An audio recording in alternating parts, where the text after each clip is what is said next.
So Paul says that this is the mystery. Not all shall die. Look at that. We shall not all sleep, but we shall all be changed in a moment, in the twinkling of an eye, at the last trump. For the trumpet shall sound, and the dead shall be raised incorruptible, and we shall all be changed. You look at that. That's a wonderful thing. Some may die, as many others have in the past 2,000 years, those who have trusted in the Lord Jesus Christ.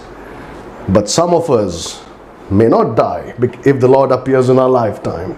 We will not die. We will be caught up to meet the Lord in the air. So this is a very important doctrine, the rapture of the church. And here we have the tribulation after the rapture. And of course the second advent. And this is something that you must keep in mind. There is a big difference between the rapture and the second advent, and they both are removed from each other by at least 7 years, or even possibly 10 years. The tribulation will be 7 years.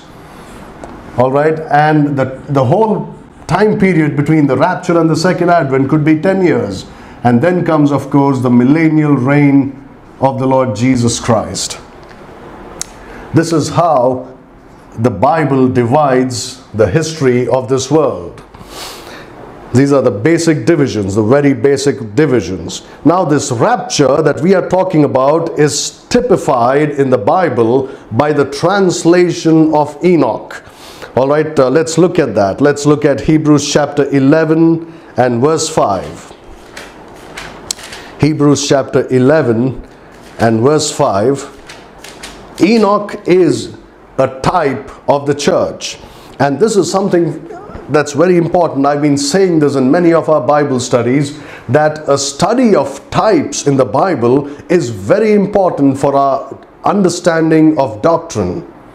Unless you understand types in the Bible, there are many things that you will be hidden from your eyes, and you will not be able to see the truth. Look at Hebrews chapter 11 verse 5.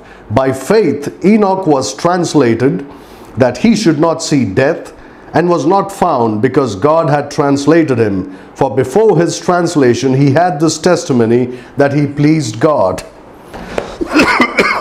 Enoch, as we know, was raptured, translated. By the way, did you know the word translated, every time it is used in the Bible, is used for something that has been taken from one position to another position which is far superior and better than the older one.